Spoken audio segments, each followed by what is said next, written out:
নমস্কাৰ ND24 বিশেষ অনুষ্ঠান অসম এপলকলৈ স্বাগতম মই নীলোৎপল ৰায়চৌধুৰী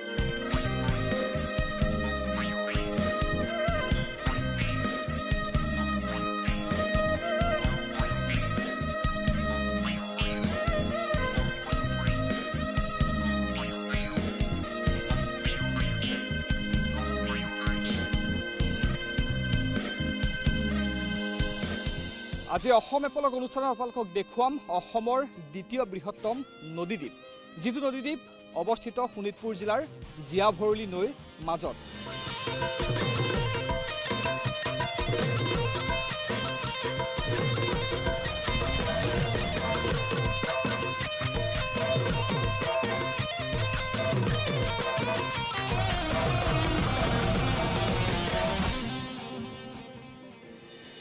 আজি আমাৰ লক্ষ্যস্থান চিকম আপোনালোকে হয়তো প্ৰথমবাৰ শুনিছে নামটো চিকম হৈছে এটা নদীদ্বীপ এখন জীয়াভৰলী নৈ ঠিক সমাজত আছে এটা বৃহত্তৰ এক অঞ্চল সেই ভূমিভাগক কোৱা হৈছে চিকম বুলি তাত গাঁও আছে জনবসতিপূৰ্ণ এটা ঠাই তাত পৰ্যটনৰ যথেষ্ট সম্ভাৱনা আছে আজি আমি আপোনালোকক চিকম দেখুৱাম চিকম কি ধৰণে সম্ভাৱনাপূৰ্ণ তাত লোকসকলে কি ধৰণে বসবাস কৰিছে তেওঁলোকে সুবিধাসমূহ পাইছেনে নাই তাত বাস কৰিবলৈ সকলো আমি আপোনালোকক দেখুৱাম আজিৰ অনুষ্ঠানৰ জৰিয়তে এটা দল আমি ৰাওনা হ'ম আজি চিকমলৈ এয়া চাওক লাইফ জেকেট পিন্ধি সাজু হৈছে আমিও পিন্ধিম লাইফ জেকেট নাও সাজু হৈ আছে যিহেতু এটা নদীদ্বীপ এই নদীদ্বীপটো পাৰ হ'ব লাগিব নাৱেৰে নাও সাজু কৰা হৈছে যিহেতু আমি নাৱত যাম নদীৰ মাজেৰে সেই যিসমূহ সেফটি মেজাৰ্ছ সেয়া আমি ল'বই লাগিব সেইকাৰণে আমি লাইফ জেকেট ব্যৱহাৰ কৰিম লাইফ বয় আমাৰ সৈতে থাকিব সকলো সুৰক্ষা আমি লৈহে নদী পাৰ হৈ নাৱেৰে গমন কৰিম চিকমলৈ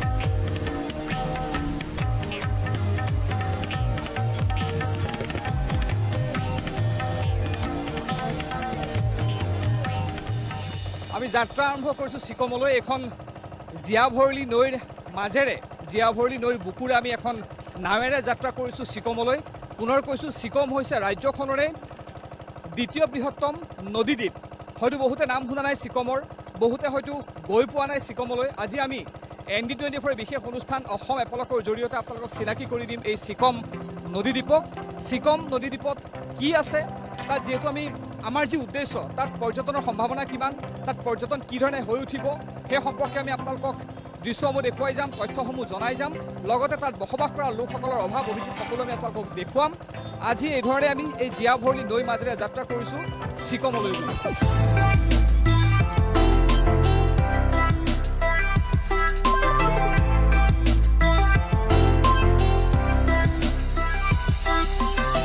আমি উপস্থিত হ'লোহি এখন নাৱেৰে চিকমৰ ভূমিত এখন জীয়াভৰলী নৈ সিপাৰৰ পৰা আহি আমি নাৱেৰে পাইছোঁহি আমাৰ লগত এটা দল আছে আমি সকলো এতিয়া যাত্ৰা কৰিম চিকম অভিমুখে এয়া আমি চিকমৰ ফালে গতি কৰিছোঁ এয়াই চিকমৰ ভূমি আমি আপোনালোকক লৈ যাম এতিয়া চিকমৰ গ্ৰামাঞ্চললৈ য'ত বসবাস কৰে বিভিন্ন জনগোষ্ঠীৰ লোকে সেই গ্ৰামাঞ্চলৰ পৰিৱেশ আপোনালোকক দেখুৱাম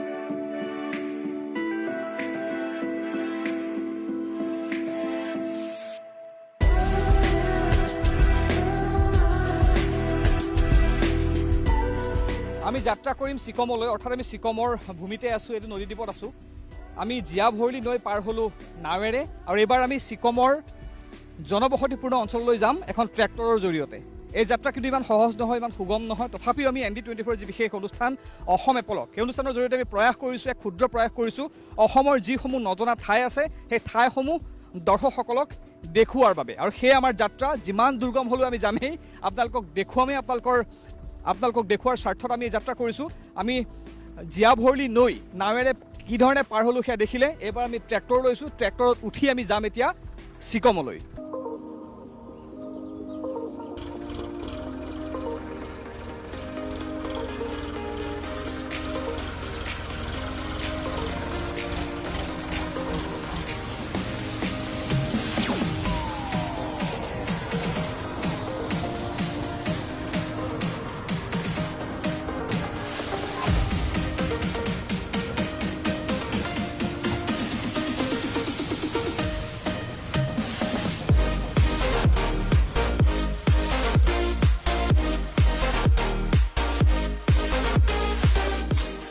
আৰু আমি এই ধৰণে যাত্ৰা কৰিছোঁ চিকমৰ গাঁৱৰ ভিতৰলৈ ট্ৰেক্টৰেৰে।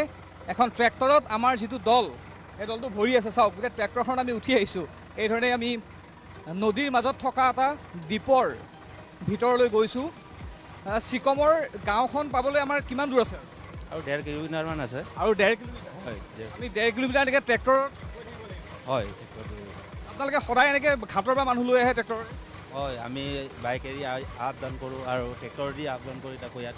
মানে বাইক ট্ৰেক্টৰে ঘাটৰ পৰা মানুহ গাঁৱলৈ লৈ আহে। এই 1.5 কিলোমিটাৰ অনা নিয়া কৰে ন? হয়। বাৰিষা পানী উঠে নেকি ইয়াত? পানী উঠে বাৰিষাত। পানী উঠে? এইবিলাক পানীৰে ভৰি থাকে নেকি? হয়, পানী উঠে ইয়াত। তেতিয়া ট্ৰেক্টৰ আহেনে? তেতিয়া ট্ৰেক্টৰ আহিব নোৱাৰে, আপ ডাউন কৰিব নোৱাৰে। এই আগলৈকে অকণমান ডাউন, ইয়াৰলৈকে ডাউন জেগা আছে, ডাউনত আহিব নোৱাৰে, মানে পানী ফুল হৈ যায় ইয়াত। তেতিয়া মানুহবোৰ কেনেকৈ অহা যোৱা কৰে? তেতিয়া নাওটো আগলৈকে নিয়া হৈ যায়, তালৈকে আগলৈকে নি পেলাই মানুহকেইটা তাৰ পৰা অনা হয়। আৰু বেলেগ ঘাটেৰে অনা হয়? হয়। আপোনালোকে এই যিটো ব্যৱসায় নহয় জানো, এইটো ঘাটৰ পৰা গাঁৱলৈ মানুহ লৈ যায়, ব্যৱসায়টো হয় মানে ট্ৰেক্টৰত পেচেঞ্জাৰ লৈ যায় নহয় জানো? হয়, পেচেঞ্জাৰ লৈ যায়। আৰু ইয়াত এই ধৰণে চলে যাতায়ত। ইয়াত কোনো বাছ নচলে, ইয়াত কোনো মেজিক ট্ৰেকাৰ, কোনো উইংগাৰ নচলে। ইয়াত এই ধৰণে ট্ৰেক্টৰত মানুহ অহা যোৱা কৰে, আৰু ট্ৰেক্টৰ নহ'লে বাইকত মানুহ কঢ়িয়াই পেচেঞ্জাৰ লৈ যায়, বাইক অথবা ট্ৰেক্টৰত। আৰু আমিও আজি পেচেঞ্জাৰ হৈ ট্ৰেক্টৰত গৈ আছোঁ চিকমলৈ।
চিকমত বসবাস কৰা লোকসকলৰ অন্যতম উপাৰ্জনৰ পথ হৈছে কচু খেতি। মই ইয়াৰ স্থানীয় লোকৰ ঘৰত উপস্থিত আছোঁ, য'ত এওঁলোকে কচু খেতিৰে জীৱিকা নিৰ্বাহ কৰে। আৰু এই কচু, যি কচু ইয়াত উৎপাদন কৰা হয়, সেই কচু কেৱল চিকম বস্তিৰে চাহিদা পূৰণ কৰা নহয়, চিকমৰ বাহিৰৰ বিভিন্ন অঞ্চললৈ ইয়াৰ পৰা কচু ৰপ্তানি কৰা হয়। এগৰাকী যুৱক মোৰ সৈতে আছে, দীপক পায়েং, চিকমৰ স্থানীয় এগৰাকী যুৱক। ইয়াত যে কচু খেতি কৰা হয়, কিমান সংখ্যক লোক জড়িত হৈ আছে কচু খেতিৰ সৈতে চিকমৰ? কচু খেতি জড়িত হৈ আছে আমাৰ 70-80জনমান কচু খেতিত জড়িত হৈ আছে আমাৰ চিকমবাসী ৰাইজ। আৰু কচু খেতি কৰি উপাৰ্জন ভালকৈ পাওঁ আমি, উৎপাদন ভাল হৈছে, এইবাৰো ভাল হৈছে। কচু খেতিত আমাৰ উৎপাদনকেইটা ভাল হয়, এইকাৰণে কচু খেতি কৰা হয়। চিকমৰ কিমান অঞ্চলত কৰা হয়, কিমান বিঘা ভূমিত যদি ক'ব পাৰে, অনুমানিক কিমান বিঘা ভূমিত কচু খেতি কৰা হয় ইয়াত? এনেই আমাৰ ইফালে 70-80 বিঘামান কৰা হয় কচু খেতি। 70-80 বিঘা কচু খেতি ইয়াত কৰা হয়। বিশেষকৈ কোন প্ৰজন্মৰ লোক ইয়াত জড়িত হৈ আছে কচু খেতিৰ লগত? আমাৰ বোৱাৰী আছে, বোৱাৰী মানুহকেইটা আছে, মহিলা, আমাৰ যুৱককেইটাও আছে, যুৱকো কৰে, চবেই কৰে মানে আমাৰ খেতি, কচু খেতি কৰে। ইয়াত উৎপাদিত কচু ক'ত ক'ত লৈ যোৱা হয়?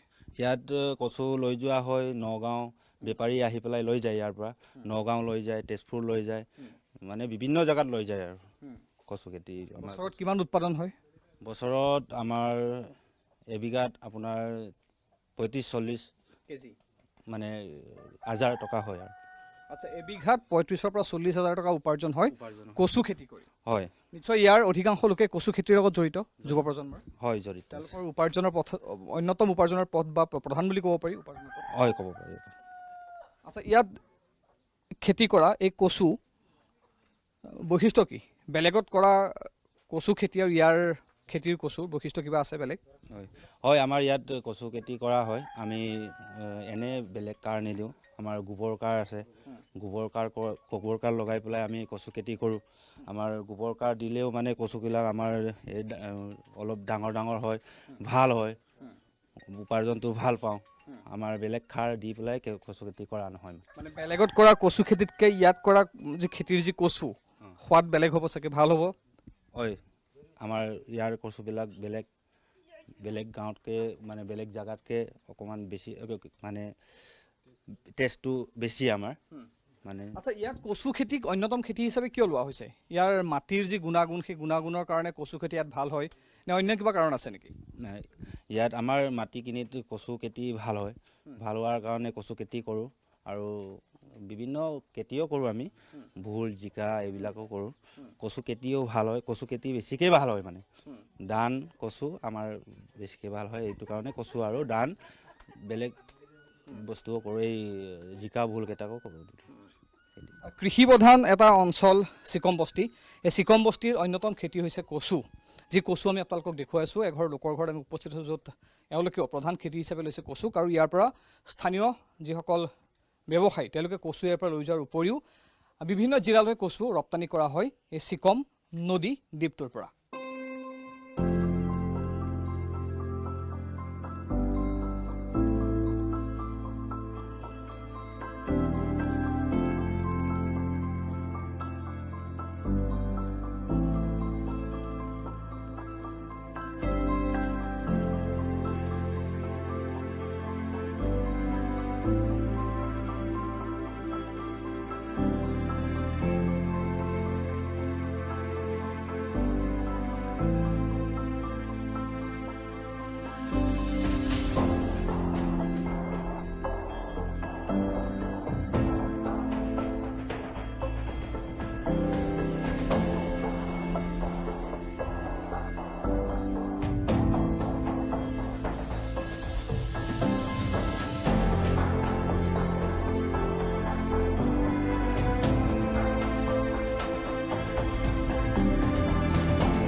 আমি চিকম অঞ্চলৰ এটা খুব ধুনীয়া চাংঘৰৰ কাষতে বহি আছোঁ ইয়াত যি কাপোৰ বৈ আছে এয়া পৰম্পৰাগত কাপোৰ যাক গালে বুলি কোৱা হয় মিচিং সম্প্ৰদায়ৰ এক পৰম্পৰাগত বস্ত্ৰ হৈছে এয়া গালে আৰু চিকম বস্তিত অধিকাংশ লোকেই মিচিং জনগোষ্ঠীৰ আৰু মই এইখিনিতে এটা কথা জনাই দিব বিচাৰিছোঁ যে যিখন গালে ইয়াত বৈ থকা হৈছে অসমৰ বিভিন্ন জিলাত মিচিং জনগোষ্ঠীৰ লোকে বসবাস কৰে কিন্তু একমাত্ৰ ভৰলীৰ পাৰত অৰ্থাৎ শোণিতপুৰ জিলাৰ এই ভৰলীৰ পাৰত যিসকল মিচিং লোক বসবাস কৰে একমাত্ৰ তেওঁলোকে এই গালে বয় অৰুণাচল প্ৰদেশতো মিচিং লোক আছে তাত অৰুণাচল প্ৰদেশত গালে বয় কিন্তু অসমত যিসকল মিচিং লোক আছে সেই মিচিং লোকসকলে অকল ভৰলী পাৰত তেওঁলোকৰ যি বসতি স্থান ইয়াতহে তেওঁলোকে গালে বয় অৰুণাচলত যিসকল মিচিং লোক আছে তেওঁলোকক আদিতানি বুলি জনা যায় আৰু যিখন কাপোৰ ইয়াত বৈ আছে মই কৈছোঁৱেই গালে এই সম্পৰ্কে অধিক জনাব এগৰাকী স্থানীয় মহিলা মোৰ সৈতে আছে আপোনাক স্বাগতম আপোনাৰ নাম মোৰ নাম মহিমা ফায়েং মহিমা পায়েং অঁ আপুনি এখন গালে বৈ আছে নহয় অঁ গালে বৈ আছোঁ গালে কিমান দিন লাগে এখন গালে বৈ ওলাবলৈ 5 দিনমান লাগে আৰু 5 দিন লাগে বোৱাৰ পদ্ধতিটো কেনেকুৱা সূতা ক'ৰ পৰা আনে সূতা বজাৰৰ পৰা আনো আমি বজাৰ ক'ত ওচৰতে বজাৰ ওচৰতে আছে আমাৰ এই লখৰা বজাৰ শনিবাৰত মানে পাতে আৰু তাৰ পৰাই লওঁ আমি সূতাটো আৰু ইয়াত এই ধৰণৰ পৰম্পৰাসমূহক লৈ ছিকমত পৰ্যটনৰ যথেষ্ট সম্ভাৱনা আছে। মিচিং জনগোষ্ঠীৰ যি পৰম্পৰাগত চাংঘৰ, যাৰ এক অনন্য আকৰ্ষণ আছে, সেই চাংঘৰৰ কাষতেই এই ধৰণে বৈ থকা হৈছে গালে। আপুনি কৈছে যে ওচৰৰ বজাৰৰ পৰা সূতা আনি আপোনালোকে বয় এই গালে। আপোনালোকে বছৰটোত প্ৰতিদিনে বৈ থাকে নে এটা উৎসৱ আহিলে বা নিৰ্দিষ্ট এটা সময়তহে গালে বয়? প্ৰতিটো দিনত আমি বৈ থাকোঁ, যেতিয়া মানে সময় পায় তেতিয়া আৰু বনাওঁ আমি বৈ থাকোঁ। এখন গালে প্ৰস্তুত হ'বলৈ 5 দিন লাগে? 5 দিন লাগে। কেতিয়াবা এনে মানে বহি কিনি কৰিলে 3 দিনতো হৈ যায়। কেতিয়াবা আমাৰ কাম চাম থাকে, ঘৰৰ কাম থাকে, এইবিলাক মানে কৰি সময়ৰ মাজত আৰু এইটো কৰোঁ আৰু সময় ওলাইখিনি কৰোঁ আমি, তেতিয়া আমি 5 দিনমান লাগে এইটো বহিবলৈ। আপোনালোকে যে ইয়াত যি গালে বয়, সেই গালে ইয়াতে আপোনালোকে পৰিধান কৰে, ইয়াৰ স্থানীয় মহিলাসকলৰ বাবে বয় নে বাহিৰত বিক্ৰীও কৰে? নাই, আমি বিক্ৰীটো কৰা নাই বাৰু। মানে ইয়াৰ যিসকল মহিলা আপোনালোকৰ বাবে আপোনালোকে নিজে বয়। যদি বাহিৰৰ পৰা কোনো লোক ফুৰিব আহে, তাৰ বেলেগ ঠাইৰ পৰা ফুৰিব আহিলে, ছিকম চাবলৈ আহিলে ইয়াত, যদি এই ধৰণৰ গালে কিনো বুলি ভাবে, লৈ যাওঁ বুলি ভাবে, নিশ্চয় পাব ইয়াত? পাব। কিমান দাম এখন গালে? 2000 লয় আৰু আমি তাত কাৰত বহাটো আমি 1500 লয়। এইটো মেক্সিমাম 3000 মান হ'ব নেকি। আমি এতিয়ালৈকে মানে এইটো কৰা নাই, বেচা নাই বাৰু। আমি নিজৰ কাৰণেই বহোঁ। কি আপোনালোকৰ কি উৎসৱত গালে আপোনালোকে পৰিধান কৰে? কি বিশেষ পৰ্বত পৰিধান কৰে? আলি আই লৃগাঙত আমি আলি আই লৃগাং আমাৰ বিহু উৎসৱত আমি এইটো পৰিধান কৰে। আৰু কেতিয়াবা বহাগ বিহুতো আমি এইবিলাক পৰিধান কৰোঁ বিহু নাচিবলৈ যাওঁতে।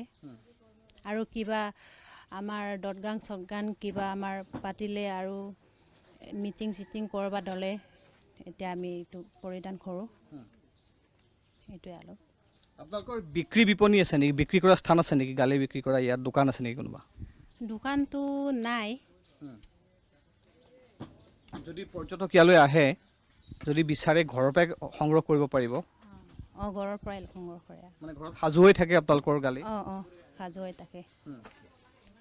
আমাৰতো এইটো ড্ৰেছকে আমি ব্যৱহাৰ কৰোঁ আৰু বেলেগ কিবা আমাৰ বজাৰ চজাৰতো আমি নলগাওঁ। আৰু কেতিয়া কৰবাত গ'লে মানে এইটো আকৌ লগায় বজাৰতো। এটা অতি গুৰুত্বপূৰ্ণ কথা যে তেওঁলোকে সাধাৰণতে বজাৰত পোৱা যি কাপোৰ, সেয়া সাধাৰণতে পৰিধান তেওঁলোকে নকৰে। অধিকাংশ বস্ত্ৰ তেওঁলোকে যি পৰিধান কৰে, নিজে ঘৰতে তেওঁলোকে বৈ লয়। তাৰে অন্যতম উদাহৰণ ইয়াৰ গালে। যথেষ্ট ব্যয়বহুলীয়া গালে প্ৰস্তুত কৰাৰ যি প্ৰক্ৰিয়া, কিমান দামত বিক্ৰী হয় তেওঁ সঠিককৈ ক'ব পৰা নাই, যদিও 1000ৰ ওপৰত এখন গালিৰ দাম। এই ধৰণে বিক্ৰী হয়। আৰু পুনৰ কৈছোঁ, অসমৰ বিভিন্ন জিলাত মিচিং জনগোষ্ঠীৰ লোকে বসবাস কৰে, কিন্তু শোণিতপুৰ জিলাৰ ভৰলী পাৰত যিসকল মিচিং লোকে বসবাস কৰে, তেওঁলোকেহে কিন্তু একমাত্ৰ গালে বয়, বা অৰুণাচল প্ৰদেশত গালে বয়। অৰুণাচল প্ৰদেশত যিসকল মিচিং লোক, যাক আদিতানি বুলি কয়, সেইসকল লোকে গালে প্ৰস্তুত কৰে। কিন্তু অসমত একমাত্ৰ ভৰলী পাৰত বসবাস কৰা মিচিং লোকেহে গালে প্ৰস্তুত কৰে। আৰু যিসকল পৰ্যটক ইয়ালৈ আহিব বিচাৰে, যদিও এই ঠাইখন এতিয়াও সম্পূৰ্ণ প্ৰস্তুত হৈ উঠা নাই পৰ্যটনৰ বাবে, কিন্তু আমি যি অনুষ্ঠান কৰিছোঁ যে ইয়াত পৰ্যটনৰ সম্ভাৱনা কিমান তাক দেখুওৱাৰ বাবে, ইয়াত যি সম্ভাৱনা আছে পৰ্যটনক লৈ, সেই সম্ভাৱনাক আমি দাঙি ধৰাৰ বাবে প্ৰয়াস কৰিছোঁ এই অনুষ্ঠানৰ জৰিয়তে। বিশেষকৈ ইয়াত মিচিং জনগোষ্ঠীয়ে যিহেতু বসবাস কৰে, সেয়ে তেওঁলোকৰ যি পৰম্পৰা, যি তেওঁলোকৰ সংস্কৃতি, সেয়া ইয়ালৈ আহি উপভোগ কৰিব পাৰিব। আৰু যিখন তাঁতশালত আমি আছোঁ, এই অন্যতম তাঁতশাল, ঠিকে কৈছোঁ নে মই? কি বুলি কয় আপোনালোকৰ ভাষাত? তাঁতকাৰে কয় আৰু। তাঁতশালত যে উপস্থিত আছোঁ, ইয়াত গালে বৈ আছে। এয়াও মিচিংসকলৰ পৰম্পৰা, এয়াও তেওঁলোকৰ পৰ্যটনৰ এক অন্যতম অংগ। এতিয়া আমি গালে দেখুৱাইছোঁ। গালেৰ উপৰিও আৰু অন্যান্য কি বস্তু আপোনালোকে বয় পৰম্পৰাগত? আমি এইটো আমাৰ মিচিং কাপোৰ, এইটো মিবু গালুক বুলি কয়, মিবু গালুক বুলি কয়। সেইটো আমি এনেকুৱাই মানে কৰোঁ, বনাওঁ। আৰু যিকোনো বনাব পাৰে, মোনা চোনা কিবা মাফলাৰ বনাওঁ, সেইটোৱে আৰু। ৰিবি কাছেং? ৰিবি কাছেঙো বনাওঁ, সেইবিলাকে। আৰু এই ধৰণে এওঁলোকে ঘৰতে প্ৰস্তুত কৰে বিভিন্ন মিচিং জনগোষ্ঠীৰ যি পৰম্পৰাগত বস্ত্ৰ সম্ভাৰ, তেওঁলোকে ঘৰতে প্ৰস্তুত কৰে। আৰু সঁচাকৈয়ে যিসকলে জানে বা যিসকলে দেখিছে, মিচিংসকলৰ যি জনগোষ্ঠীয় তেওঁলোকৰ সাজপাৰ, তেওঁলোকৰ পৰম্পৰাগত যি সাজপাৰ, অতিকৈ মনোমোহা, অতি ৰঙীন। তাৰে উদাহৰণ এয়া গালে, যিখন গালে আমি আপোনালোকক দেখুৱাই আছোঁ। কি ধৰণে গালে বয়, কি এক বিশেষ পদ্ধতিত এই গালে প্ৰস্তুত কৰা হয়, সেয়া আমি দেখুৱাৰ প্ৰয়াস কৰিছোঁ অনুষ্ঠানৰ জৰিয়তে।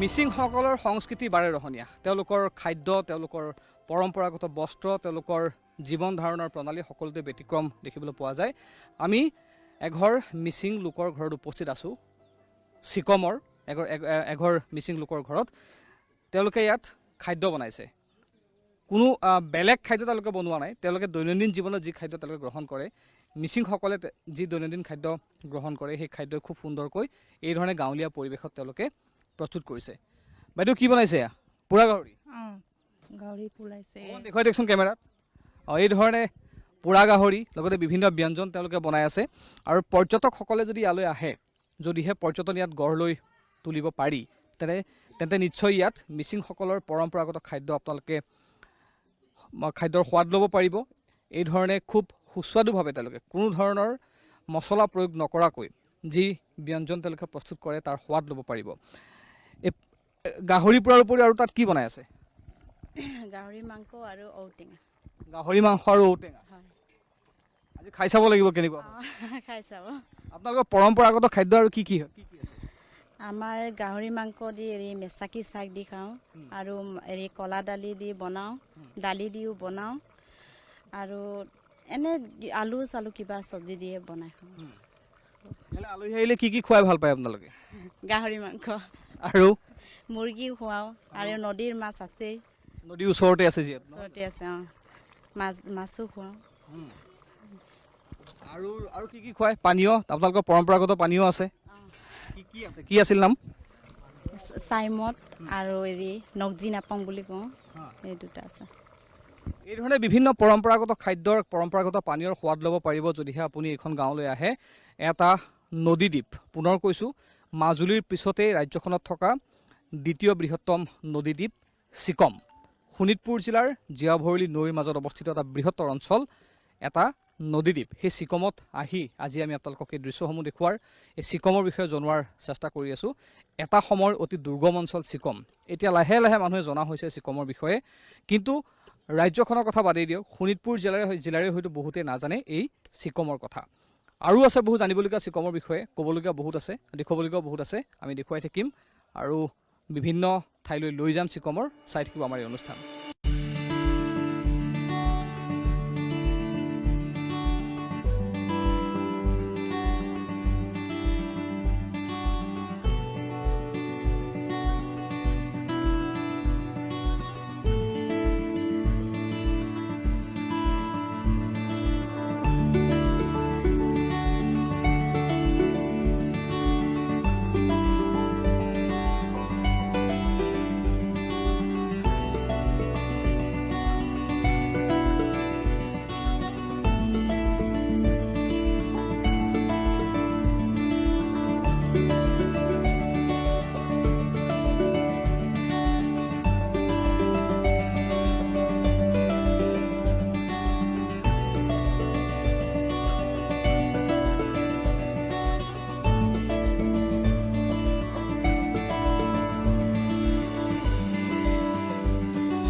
অসম বুলি ক'লে যিসমূহ ছবি মনলৈ আহে তাৰ ভিতৰত অন্যতম হৈছে চাংঘৰ আৰু তেনেকুৱা এটা চাংঘৰতে মই বহি আছোঁ আৰু মিচিং সমাজৰ পৰম্পৰাগত ঘৰ হৈছে চাংঘৰ আৰু চিকমত থকা এই চাংঘৰ অতি মনোৰম পৰিৱেশ আমি কেমেৰাত সেই দৃশ্যসমূহ বন্দী কৰি দেখুৱাৰ যিমান প্ৰয়াস কৰিছোঁ আপোনালোকে কিমান অনুভৱ কৰিব পাৰিছে নাজানো কিন্তু যদি আপুনি ইয়ালৈ আহে অনুভৱ কৰিব পাৰিব এটা চাংঘৰৰ কাষতে বিশাল এয়া জীয়াভৰলীৰ ঠিক পাৰতেই বনোৱা হৈছে চাংঘৰটো আৰু মিচিং সমাজৰ এক পৰম্পৰা এই চাংঘৰ অসমৰ এক চিনাকি ছবি আৰু মই এই তিনিজন মিচিং ডেকাৰ সৈতে বহি আছোঁ এই চাংঘৰটোত মোৰ সৈতে আছে দীপক পায়েং অজিত পায়েং দেৱ সিং পায়েং এই তিনিজনকৈ সফল ডেকা চিকমৰ তেওঁলোকৰ সৈতে চাংঘৰত বহি আছোঁ আমাৰ অনুষ্ঠানৰ যিহেতু উদ্দেশ্য হৈছে যে চিকম যিটো অঞ্চল শোণিতপুৰ জিলাৰ চতিয়া সমষ্টিৰ অন্তৰ্গত এটা অঞ্চল এই অঞ্চলটো হৈছে ৰাজ্যখনৰ দ্বিতীয় বৃহত্তম এটা নদীদ্বীপ মাজুলীৰ পিছতে এটা বৃহত্তম নদীদ্বীপ হৈছে চিকম যি চিকম অৱস্থিত জীয়াভৰলীৰ ঠিক সোঁমাজত জীয়াভৰলীৰ যিখন দলং আছে যিসকল লোকে 15 নম্বৰ ৰাষ্ট্ৰীয় ঘাইপথেৰে তেজপুৰৰ মাজেৰে বালিপাৰা হৈ জামুগুৰি চতিয়া হৈ লখিমপুৰ ধেমাজিৰ ফালে গমন কৰে তেওঁলোকে নিশ্চয় দেখিছে জীয়া ভৰলীৰ দলংখন এক চিনাকি ছবি জীয়া ভৰলীৰ দলং তেজপুৰ ফালৰ পৰা আহিলে বালিপাৰা পাৰ হৈ সেই জীয়া ভৰলীৰ দলঙৰ ঠিক সমীপতে আছে এই চিকম যিটো চিকম অৱস্থিত যিটো নদীদ্বীপ ৰাজ্যখনৰ ভিতৰতে দ্বিতীয় বৃহত্তম নদীদ্বীপ অৱস্থিত জীয়া ভৰলী নদীৰ সোমাজত আৰু সেই চিকমতে আহিয়ে যে আমি অনুষ্ঠান কৰিছোঁ আমাৰ উদ্দেশ্য হৈছে এই চিকম পৰ্যটনৰ ক্ষেত্ৰত কিমান সম্ভাৱনাময় এতিয়া পৰ্যটন সকলোৱে ফুৰি ভাল পায় সকলোৱে নতুন নতুন ঠাইলৈ গৈ ভাল পায় আৰু চিকমো এটা এনেকুৱা এটা অঞ্চল খুব এটা সুন্দৰ পৰিৱেশ ইয়াত বিশাল যিখন জীয়া ভৰলী ঐতিহ্যমণ্ডিত যিখন জীয়া ভৰলী যাৰ ইতিহাস আছে সেই জীয়া ভৰলী কাষতে আছে চাৰিওফালে জীয়া ভৰলীৰ মাজতে আপোনালোকে বসবাস কৰে তাৰ মাজতে সুন্দৰ পৰিৱেশ মোৰে সৌভাগ্য আজি ভৰলী নদীৰ পাৰত থকা এই চাংঘৰত মই মিচিং ডেকা তিনিজন হৈ যায় বহি আছোঁ আজি এতিয়া পৰ্যটন আপোনালোকে বিচাৰেনে নাই গাঁওখনত পৰ্যটক অহাটো বিচাৰেনে নাই আপোনালোকে বিচাৰোঁ কিয় বিচাৰে বিচাৰোঁ আমাৰ ভালৰ কাৰণে আৰু এদি আমাৰ গাঁওখনৰ ভালৰ কাৰণে ডেভেলপমেণ্টৰ কাৰণে কিবা মানে ফুৰিব আহে মানুহে এইটো ভালৰ কাৰণে বিচাৰোঁ আৰু ভাল লাগিব ফুৰিবলৈ ইয়াত আহি নিশ্চয় যেতিয়া বেলেগ মানুহ ইয়ালৈ আহিব অৰ্থাৎ বেলেগ ঠাইৰ মানুহ যেতিয়া ইয়ালৈ আহিব চহৰ নগৰৰ মানুহ যেতিয়া ইয়ালৈ আহিব তেতিয়া এই ঠাইখনৰ বিষয়ে জানি যেতিয়া তেওঁলোকৰ নিজৰ ঠাইলৈ গৈ ক'ব যে শোণিতপুৰ জিলাৰ চতিয়া সমষ্টিৰ অন্তৰ্গত এডোখৰ ঠাই আছে নাম চিকম যিখন চিকম অৱস্থিত জীয়া ভৰলী নদীৰ মাজত দ্বিতীয় বৃহত্তম নদীদ্বীপ ৰাজ্যখনৰ বহু নজনা কথা বেলেগে জানিব সেয়েওলোকে পৰ্যটক অহাটো বিচাৰে যদিও বা এতিয়া ইয়াত পৰ্যটনৰ 100% সুবিধা উপলব্ধ হোৱা নাই কিন্তু এওঁলোকৰ দৰে ডেকাসকলে ইয়াত লাগি আছে যুঁজি আছে এওঁলোকে অহোপুৰুষাৰ্থ কৰি আছে পৰ্যটনৰ বাবে যাতে পৰ্যটক ইয়ালৈ আহক কেৱল সেয়াই নহয় চতিয়া সমষ্টিৰ বিধায়কেও ইয়াত এওঁলোকক সহায় সহযোগ কৰিছে এই ঠাইখনৰ এই অনগ্ৰসৰ যি চিকম অঞ্চল সেই চিকম অঞ্চলৰ যি অনগ্ৰসৰতা সেয়া দূৰ কৰিবলৈ চতিয়া সমষ্টিৰ বিধায়কেও ইয়াত সহযোগিতা আগবঢ়াইছে ইয়াত মই আপোনাৰ জন্ম কেতিয়া নুসুধোঁ কিন্তু আপুনিতো জন্মৰ পৰা ইয়াতে আছে নহয় জানো আমি আগৰ পৰা ইয়াত জন্মৰ পৰা ইয়াত বসবাস কৰি আছোঁ আমি নদীৰ মাজত চিকম সকলো অসমবাসীলৈ মই ধন্যবাদ জনাইছোঁ আৰু সকলো অসমবাসীয়ে জানিব লাগে আমাৰ এইটো স্থানটো আমাৰ জীয়া ভৰলীৰ মাজত আছে মাজুলীৰ ছেকেণ্ড দ্বীপ বুলিয়ে জনা যায় বাৰু এতিয়া ৰাজ্যত বাৰু ইমান চৰ্চা হোৱা নাই মানে ফাৰ্ষ্টতে ND24লৈ মই ধন্যবাদ ৰাখিছোঁ আৰু বহুত আপোনালোকৰ ধন্যবাদত আমি ND24 কৰাৰ কাৰণে বহুত ধন্যবাদ সেইটোৱে কৈছোঁ আমি সেইকাৰণে আহিছোঁ যাতে আপোনালোকৰ এই ঠাইখন মানুহে চিনি পাওক ইয়ালৈ পৰ্যটক আহক পৰ্যটনৰ যথেষ্ট সম্ভাৱনা ইয়াত আছে যিহেতু এটা নদীদ্বীপ মিচিং জনগোষ্ঠীৰ এখন গাঁও চিকম এটা বৃহত্তৰ এটা অঞ্চল য'ত ইয়ালৈ আহিলে আপোনালোকৰ সংস্কৃতি মানুহে দেখিব পাৰিব যিধৰণে এখন ৰিবিগাছেং মাপলা বুলি কয়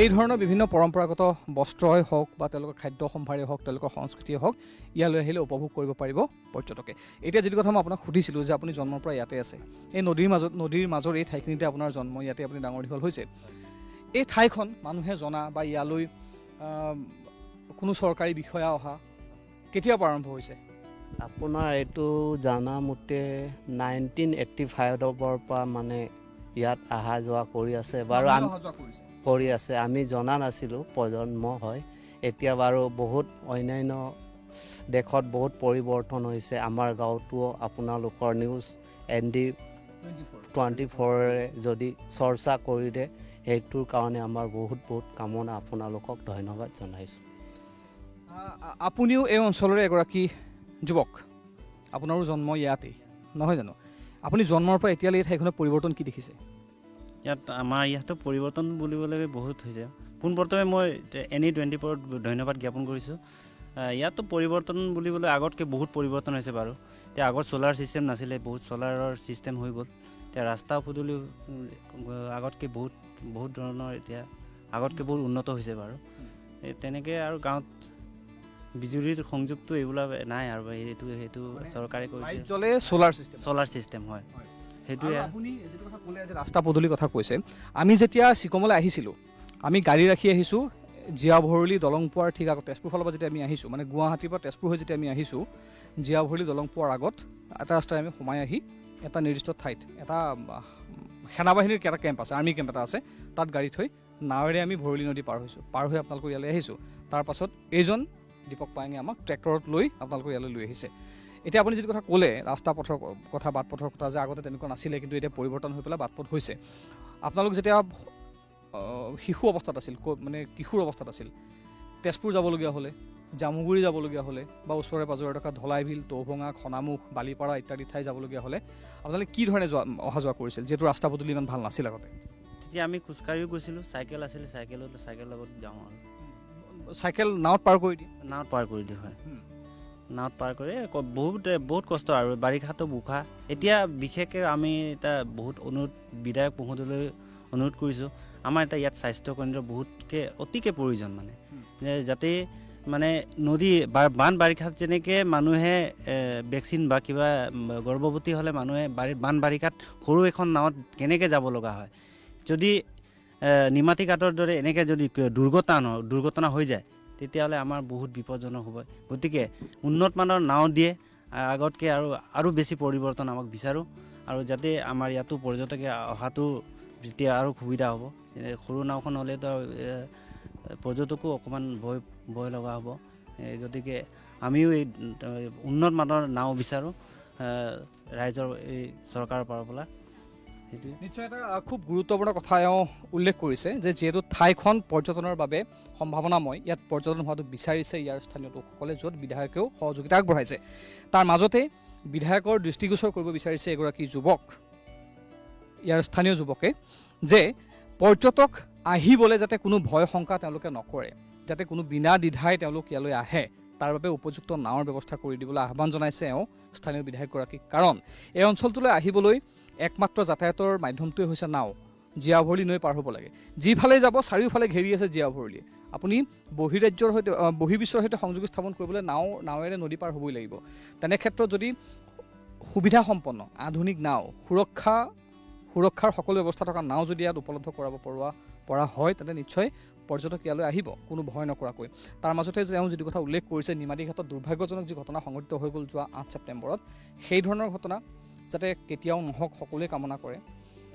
সেই ভয় শংকা সকলোৰে আছে, যিসকল লোকে নৈ পাৰ হৈ নিজৰ দৈনন্দিন জীৱন যাত্ৰা অব্যাহত ৰাখে। আৰু সেই ঘটনাৰ পাছতে, নিমাতী ঘাটৰ ঘটনাৰ পাছতেই নৈ পাৰ হৈ যিসকল লোকে নিজৰ ঠাইলৈ যাবলগীয়া হয়, অৰ্থাৎ নৈপৰীয়া যিসকল লোক, তেওঁলোকৰ মনত এটাই শংকা যে তেনেকুৱা ঘটনা যাতে কাৰো কেতিয়াও নহওক। তাৰ বাবে তেওঁলোকে ব্যৱহাৰ কৰা নাওসমূহ যাতে উন্নত মানৰ হয়, তেওঁলোকে অহা যোৱা কৰা নাওসমূহ, ঘাটত থকা নাওসমূহ যাতে উন্নত মানৰ হয়, তাৰ বাবে স্থানীয় জনপ্ৰতিনিধিগৰাকীক আহ্বান জনাইছে যাতে সেইখিনি সুবিধা কৰি দিয়ে। আৰু তেতিয়াও নিশ্চয় পৰ্যটনৰ বাবে ই আৰু অধিক সহায়ক হ'ব, পৰ্যটক অহাৰ ক্ষেত্ৰত আৰু অধিক লাভান্বিত হ'ব এই অঞ্চলটো। বাটপথৰ কথা আমি কৈছোঁ, আপুনি নিজে ট্ৰেক্টৰ চলাই আমাক লৈ আহিছে ইয়ালৈ। আপুনি ট্ৰেক্টৰ আজিৰ দৰে পূৰ্বতে চাগে চলাব পৰা নাছিলে, আগতে চাগে চলাব পৰা নাছিলে বাটপথৰ কাৰণে, না বাটপথ নাছিল চাগে আগতে? হয়, এনেকৈ চলাব পৰা নাছিলোঁ আগত এনেকৈ চলাব পৰা নাছিলোঁ, বোকা ৰাস্তা। আমাৰ এতিয়া স্থানীয় বিধায়ক মহোদয় আছে, সি ৰাস্তাৰ কাৰণে অকণমান আগবঢ়াই দিছে, ধুনীয়াকৈ ভালকৈ কৰি দিছে। সেইটো কাৰণে মানে ৰাস্তাটো ভাল হৈছে, ভাল হোৱাৰ কাৰণে আমি ট্ৰেক্টৰ দি আপোনালোকক আনিব পৰা হৈছে। আচ্ছা, ডাঙৰ কথাটো হ'ল ট্ৰেক্টৰখন ইয়াত আহিল কেনেকৈ? আমি যেতিয়া নদী পাৰ হৈছোঁ, সৰু এখন নাৱত আমি পাৰ হৈছোঁ, আমি লাইফ জেকেট পিন্ধি আছোঁ, তেনেকৈ আমি নাৱত পাৰ হৈছোঁ, যিহেতু বেলেগ ইয়াত নাও উপলব্ধ নহয়, আমি তেনেকৈয়ে পাৰ হ'বলগীয়া হ'ল। ট্ৰেক্টৰখন কি ধৰণে ইয়ালৈ লৈ অনা হ'ল?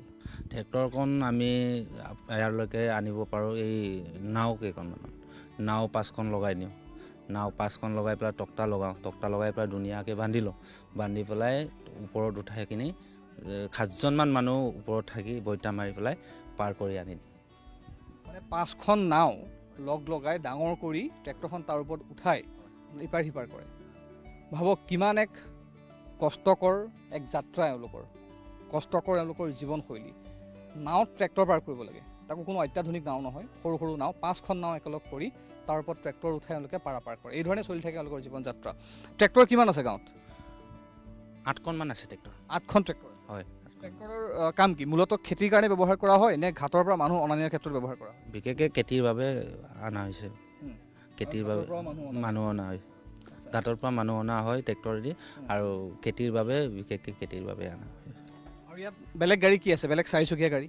বেলেগ গাড়ীটো আমাৰ ইফালে নাই, এখনো বেলেগ গাড়ী চাৰিচকীয়া নাই? নাই। অকল ট্ৰেক্টৰ আছে। আৰু বাইক কেইখন আছে? বাইক আমাৰ ইয়াত 25খনমান আছে। 25খনমান বাইক আছে।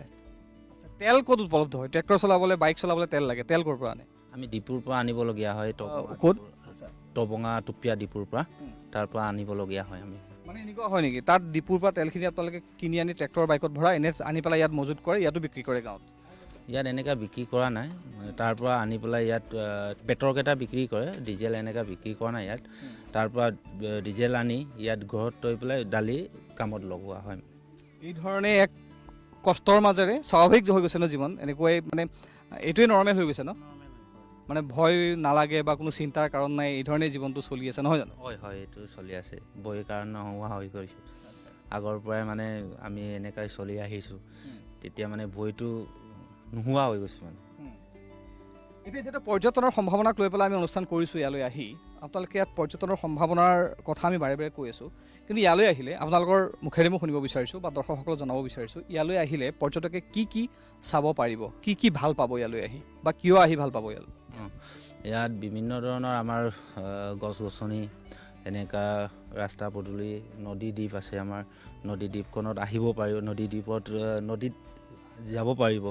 নদীৰ ওচৰত আমি ধুনীয়াকৈ চাংঘৰ বনাই দিব এতিয়া ব্যৱস্থা কৰি আছোঁ, IB ছিষ্টেমৰ এইবিলাক ব্যৱস্থা কৰি আছোঁ আমি বনাবলৈ। আৰু নামেৰিৰ ওচৰত আছে ইয়াতে। নিশ্চয় এটা খুব ভাল কথা, নামেৰি ইয়াৰ পৰা খুবেই ওচৰত। যদি কেতিয়াবা টুৰিজিমত সম্ভৱ হৈ উঠে, 100% যদি সুবিধা উপলব্ধ কৰাব পৰা হয় পৰ্যটনৰ বাবে, পৰ্যটকৰ বাবে, সেই পেকেজত নামেৰিও চাব পাৰিব পৰ্যটক ইয়ালৈ আহিলে। নামেৰি খুব ওচৰতে ইয়াৰ পৰা, বালিপাৰা পাৰ হৈ ভালুকপুং যোৱা ৰাস্তাত নামেৰি। ইয়াৰ পৰা কিমান, এঘণ্টা লাগে? ইয়াৰ পৰা 45 মিনিটমান লাগিব। 45 মিনিট। নাৱেৰেও যাব পাৰি? অঁ পাৰিব। নাৱেৰে কিমান সময় লাগে? নাৱেৰে আপোনাৰ 50 মিনিটমান লাগি যাব। অৰ্থাৎ এই ছিকমৰ পৰা নামেৰিলৈ নৌকা বিহাৰৰ এক খুব সুন্দৰ এটা সম্ভাৱনা আছে, যদিহে উপযুক্ত সা সুবিধা প্ৰদান কৰি নৌকা ইয়াত চলাব পৰা যায়। বহু সম্ভাৱনাৰে পূৰ্ণ এটা ঠাই ছিকম, বহু সম্ভাৱনা ইয়াত আছে। আৰু আমি গাড়ীৰ কথা পাতিলোঁ, ট্ৰেক্টৰৰ কথা পাতিলোঁ, বাইকৰ কথা পাতিলোঁ। এতিয়া ইয়াত যিসকল লোকে বসবাস কৰে তেওঁলোকৰ জীৱিকাৰ মূল পথ কি? জীৱিকা আপোনাৰ ধান খেতি আৰু আপোনাৰ এদি কচু, সৰিয়হ, এইটো মানে বেছিকৈ আমি কৰোঁ। আচলতে খেতি কৰি ইয়াত মানুহে উপাৰ্জনৰ পথ বাছি লয় নহয় জানো? আৰু শিক্ষা দীক্ষাৰ ক্ষেত্ৰত অঞ্চলটো কিমান আগবাঢ়ি গৈছে?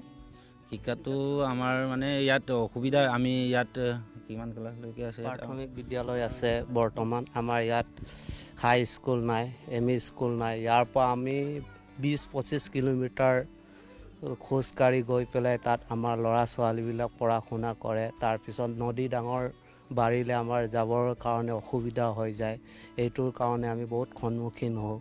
এইটোৰ কাৰণে অসম চৰকাৰে যদি আমাক ইয়াত উন্নত মানৰ যদি নাও চলাচল কৰাৰ ব্যৱস্থা কৰি দিয়ে, তাৰ কাৰণে আমাৰ বহুত ভাল হ'ব, ৰাইজৰ কাৰণে বহুত উন্নতি হ'ব।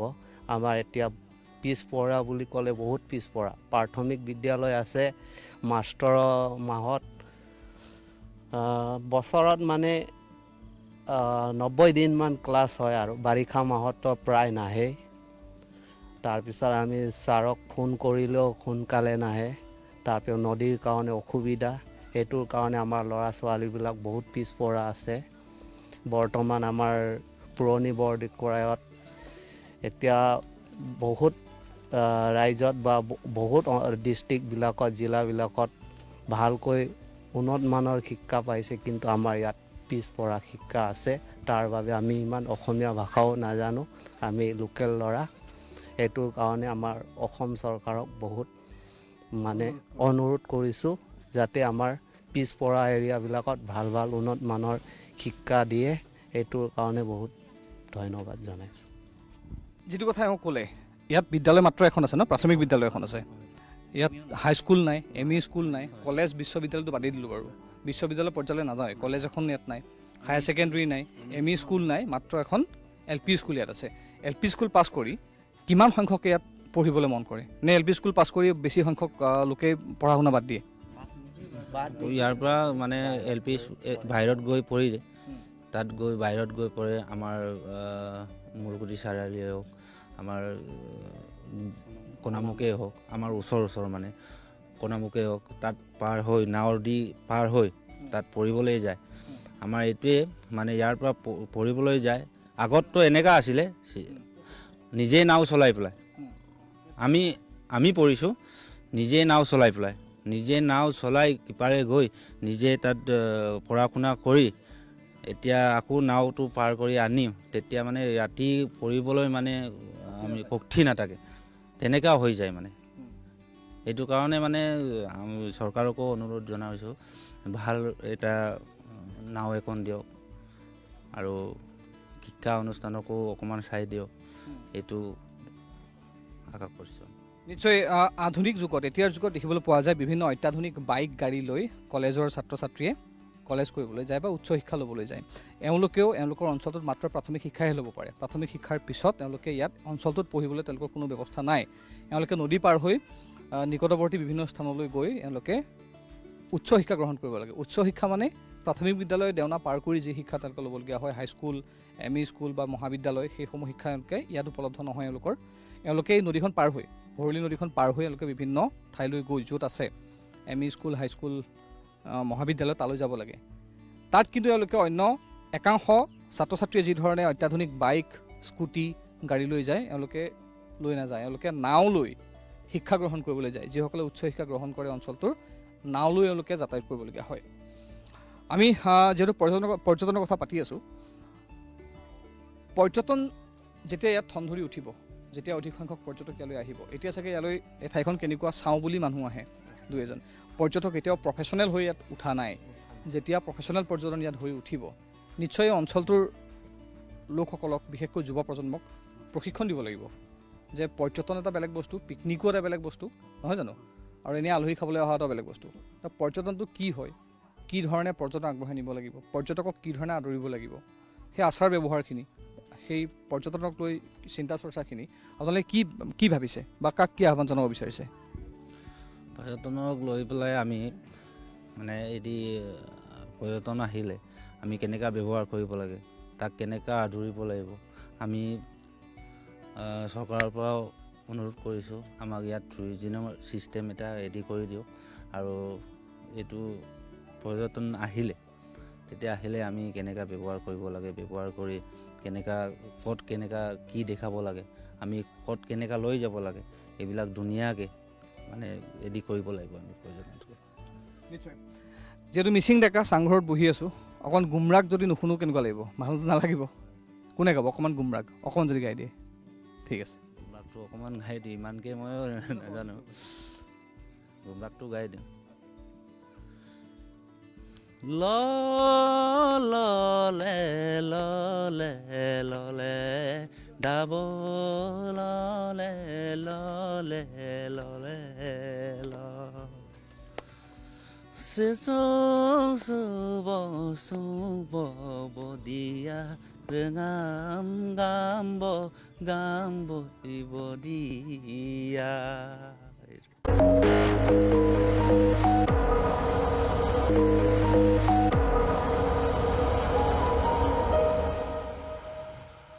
বৃহত্তৰ নদুৱাৰ অঞ্চলৰ এগৰাকী সমাজকৰ্মী জয়ন্ত বৰা, আপোনাক স্বাগতম। আপোনালোককো স্বাগতম জনাইছোঁ, কাৰণ আপোনালোকে ইমান দুৰ্গম অঞ্চললৈ আহি ND24 এই একে চহা আপোনালোকে অনুভৱ কৰিছে। এই চহা মানুহখিনিৰ বতৰা আপোনালোকে বৃহত্তৰ ৰাইজক, গোটেই অসম নালাগে গোটেই ভাৰতবৰ্ষ বিশ্বক জনাবৰ কাৰণে আপোনালোকে যিটো প্ৰয়াস কৰিছে তাৰ বাবে আপোনালোকক ধন্যবাদ জ্ঞাপন কৰিছোঁ। আৰু আমাৰ ND24 ক্ষুদ্ৰ প্ৰয়াস, যিসমূহ এনেকুৱা অঞ্চল আছে য'ত সম্ভাৱনা বহুত আছে কিন্তু বহুতে নাজানে, সেইসমূহ অঞ্চলক মানুহৰ মাজত জনোৱাৰ বাবে আমাৰ ক্ষুদ্ৰ প্ৰয়াস অসম এপলক অনুষ্ঠানৰ জৰিয়তে। এতিয়া যিহেতু আপুনি এগৰাকী সমাজকৰ্মী, বৃহত্তৰ নদুৱাৰ অঞ্চলৰ জামুগুৰিহাটৰ হলগুৰি অঞ্চলৰ এগৰাকী সমাজকৰ্মী, আপুনি পৰিচিত এই অঞ্চলটোত। এই চিকম অঞ্চলটোত আপুনি পূৰ্বেও আহিছে, এই মানুহখিনিৰ লগত আপোনাৰ পৰিচিতি এটা আছে, সুসম্পৰ্ক এটা আপোনাৰ আছে, আৰু আপোনালোকেও যথেষ্ট ইয়াত সহায় সহযোগ আগবঢ়াইছে মানুহখিনিক, পৰ্যটনৰ ক্ষেত্ৰতে হওক বা এই অঞ্চলটোৰ যি অনগ্ৰসৰতা, সেই অনগ্ৰসৰতা দূৰ কৰাৰ ক্ষেত্ৰতে হওক, আপোনালোকে যথেষ্ট সহায় সহযোগ কৰিছে, যথেষ্ট অৱদান আগবঢ়াইছে। এই অঞ্চলটোক অনগ্ৰসৰতা দূৰ কৰি সেই উন্নতিৰ পথত আৰু এধাপ আগুৱাই লৈ যোৱাৰ ক্ষেত্ৰত, লগতে পৰ্যটনৰ ক্ষেত্ৰত যি সম্ভাৱনা ইয়াত আছে চিকমত, যিহেতু জীয়াভৰলীৰ মাজত অৱস্থিত এটা বৃহত্তৰ এটা দ্বীপ, যিটো দ্বীপ মাজুলীৰ পিছতেই ৰাজ্যখনৰ দ্বিতীয় বৃহত্তম নদীদ্বীপ বুলি কোৱা হয়। মিচিং জনগোষ্ঠীৰ লোকেৰে পৰিপূৰ্ণ এটা দ্বীপ, যথেষ্ট সম্ভাৱনা আছে ইয়াত। চিন্তা চৰ্চা আপোনালোকে কি ধৰণে কৰিছে বা কি ধৰণে এই অঞ্চলটোক আগুৱাই লৈ যাম বুলি ভাবিছে? চাওক, আমাৰ চতিয়া সমষ্টিৰ অন্তৰ্গত এই ছিকম অঞ্চলটো দ্বিতীয় এটা দ্বীপ। মাজুলী সৰ্ববৃহৎ দ্বীপ, দ্বিতীয়টো হৈছে ছিকম। কিন্তু এই ছিকমক যে দ্বিতীয়টো এটা দ্বীপ আছে, অসমৰ ৰাইজে নালাগে, আমাৰ সমষ্টিবাসী ৰাইজৰ বহুতে নাজানে। আজি ধন্যবাদ জ্ঞাপন কৰিছোঁ আপোনালোকে এই অন্তৰত এই কথাটো অহাৰ কাৰণে, যে প্ৰচাৰ আৰু প্ৰসাৰ কৰিবৰ কাৰণে আপোনালোক আহিছে। আপোনালোকে ইয়াত অনুভৱ কৰিছে যে আহি দেখিছে ইয়াত বাট পথ, ৰাস্তা ঘাট, ইয়াত এটা সুন্দৰ পৰিৱেশ, ইয়াত এটা সেউজীয়া প্ৰকৃতিৰ লগত মিলা এটা পৰিৱেশ আছে, ইয়াত স্বচ্ছতা আছে। কিন্তু এটা কথা যে আমাৰ যাতায়াতৰ ক্ষেত্ৰত কিছু আমাৰ অসুবিধা আছে। চাওক, আপোনালোকে জানে যে স্বাধীনতাৰ পিছৰ পৰাই কংগ্ৰেছে বহুত সময় পাৰ কৰি দিলে, কিন্তু আমাৰ চৰকাৰখন হোৱাৰ পিছৰ পৰাই আমাৰ সন্মানীয় চতিয়া সমষ্টিৰ বিধায়ক পদ্ম হাজৰিকা ডাঙৰীয়াই এই মানুহখিনিৰ লগত এটা আত্মিক সম্পৰ্ক আছে, যে আমাৰ নৰেন্দ্ৰ মোদী ডাঙৰীয়াই বা আমাৰ দলৰ যিটো চিন্তা যে একেবাৰে পিছ পৰি থকা মানুহজনক আমি আগুৱাই নিলেহে আমাৰ দেশখন বা আমাৰ অঞ্চলটো বা আমাৰ ৰাষ্ট্ৰখন উন্নত হ'ব। সেই মানুহৰে আমাৰ সন্মানীয় বিধায়কগৰাকীয়ে পদ্ম হাজৰিকা ডাঙৰীয়াই এই অঞ্চলৰ ৰাইজে যাতে কোনো অভাৱ অভিযোগত তেওঁলোকে যে দ্বীপ এটাৰ মাজত আছে সেই কথা অনুভৱ কৰিবলৈ দিয়া নাই। সেই ফলস্বৰূপে ইমান দিনে তেওঁলোকে যাতায়াতৰ ক্ষেত্ৰত বহুত দিয়াতো ভুগিছিলে। আমাৰ সন্মানীয় বিধায়কগৰাকীয়ে এখন নাওৰ ব্যৱস্থা কৰিছে। সেই নাওখন ইঞ্জিনযুক্ত নাও, য'ত যাতায়াতৰ কাৰণে এটা ব্যৱস্থা হৈছে। আপোনালোকে জানে যে ইয়াত যদি কিবা এটা হয় চিকিৎসাৰ ক্ষেত্ৰত বিশেষকৈ, তেওঁলোকে এটা খুব সুযোগ এটা মানে বেলেগ নাওত যাবলৈ এইটো এটা বিপদজনক কথা। আপোনালোকে দেখিয়ে আছে সৌ সিদিনাখন আমাৰ মাজত কি হৈ গৈছে, মাজুলীৰ সেই কাণ্ড আপোনালোকে অনুভৱ কৰিছে। কিন্তু আমাৰ বিধায়কগৰাকী ইমান দূৰদৰ্শী, তেওঁ আগতেই এই কথাবিলাক চিন্তা চৰ্চা কৰি এখন সুন্দৰ নাও, মেচিন নাও তেওঁ তৈয়াৰ কৰি দিছে, যে এই অঞ্চলৰ ৰাইজে যাতে যাতায়াতৰ ক্ষেত্ৰত সেই অসুবিধাকণ নাপায়। তাৰোপৰি এই অঞ্চলত চিকিৎসাৰ ক্ষেত্ৰত, ভেকচিনেশ্যনৰ ক্ষেত্ৰত আপোনাক এটা কথা কৈছোঁ আমি, যে ইয়াত ক'ভিড মহামাৰীৰ সময়ত ভেকচিনেশ্যনৰ ক্ষেত্ৰত যে আমাৰ চিকিৎসা কৰ্মীসকল আহি ইয়াত আমাৰ ভেকচিনেশ্যন কেম্প দিছে। আৰু এটা কথা শুনি আপুনি সুখী হ'ব বা ৰাইজে সুখী হ'ব, যে এই অঞ্চলত এনেকুৱা এটা মহামাৰী গ'ল য'ত আমাৰ মাত্ৰ এজন ওলাইছিলে পজিটিভ। গতিকে সেইফালৰ পৰা এই অঞ্চলৰ ৰাইজ অতিকে গৌৰৱান্বিত বা অতি সুখী। তেওঁলোক প্ৰাকৃতিক পৰিৱেশৰ লগত অতিকে মিলিব পাৰে আৰু অতি চহা, তেওঁলোকৰ স্বভাৱ চৰিত্ৰ, তেওঁলোকৰ শালীনতা, অতিথি আপ্যায়ন, এইখিনি তেওঁলোকৰ পৰা শিকিবলগীয়া আছে। যদিও আমি কিছুমানে ভাবে তেওঁলোক পিছপৰা মানুহ, তেওঁলোক পিছপৰা নহয়, তেওঁলোকৰ পৰা আমি শিকিবলগীয়া আছে। আৰু আমাৰ সন্মানীয় বিধায়কগৰাকীয়ে তেওঁলোকক যাতে কোনো অসুবিধা নপৰে, যে এই অনুভৱটো তেওঁলোকৰ যাতে নাহে যে এটা দ্বীপৰ মাজত আছে। গতিকে ইয়াত যিমানখিনি তেওঁলোকক সুবিধা লাগে সকলোখিনি সুবিধা দিয়া হৈছে। চিকিৎসাৰ ক্ষেত্ৰত আমাৰ মোবাইল টিম ইয়াত আহি চিকিৎসা কৰে। আৰু চৰকাৰী যি আঁচনি আছে, চৰকাৰী আঁচনিৰ প্ৰত্যেকজন ব্যক্তি ইয়াত অন্তৰ্ভুক্ত হৈছে। কৃষিৰ ক্ষেত্ৰত এই লোকে কৃষি কৰ্মত সঁচা আন্তৰিকতাৰে কাম কৰে, যথেষ্ট ইয়াত উৎপাদন কৰে, তেওঁলোকে কৃষি কৰ্ম কৰে, ইয়াত বিভিন্ন ধৰণৰ খেতি কৰে, কচু খেতি কৰে, তেওঁলোকে ধান খেতি কৰে, জিকা ভোলৰ পৰা আদি কৰি ইয়াত দেখিছে তামোল বাৰী আছে। তেওঁলোকে এটা পৰিকল্পিতভাৱে তেওঁলোকে কাম কৰে আৰু তেওঁলোকে আন্তৰিকতাৰে কাম কৰে। ইয়াত মহিলাসকলেও কৰে। আমাৰ অঞ্চলত ধৰক মহিলাসকলে নকৰে, ইয়াত কিন্তু মহিলাসকলো পুৰুষসকলতকৈও বেছি আগবঢ়া। গতিকে ইয়াত মহিলা সবলীকৰণটো আগবাঢ়ি গৈছে। আৰু ইয়াত স্বচ্ছতাৰ ক্ষেত্ৰত আপোনালোকে অনুভৱ কৰিছে, ইয়াত স্বচ্ছতাটো আছে আৰু গোটেই পৰিৱেশটোত এটা সেউজীকৰণ, যিটো সেউজীকৰণ হৈ আছে, যে আপোনালোকৰ কেমেৰাই ক'ব, আপুনিও অনুভৱ কৰিছে যে ইয়াত এটা সেউজীয়া পৰিৱেশ আছে। গতিকে এওঁলোক প্ৰকৃতিপ্ৰেমী সঁচাকৈ। আৰু তাৰ মাজতে তেওঁলোকে ইয়াৰ জীৱিকা, তেওঁলোক এটা কথা আপোনালোকে জানে যে এই ক্ষেত্ৰ হৈছে চতিয়া সমষ্টিৰ, এই ক্ষেত্ৰ হৈছে ইয়াত বাৰেচহৰীয়া ভাওনাৰে গৌৰৱান্বিত এই অঞ্চল। ইয়াত বহুত পৰম্পৰা আছে যে এই ভৰলী নদীখনত ঘৰীয়া মাছ ধৰে। ঘৰীয়া মাছটো সকলোতে নাপায়, ইয়াত এওঁলোকে ঘৰীয়া মাছ ধৰে।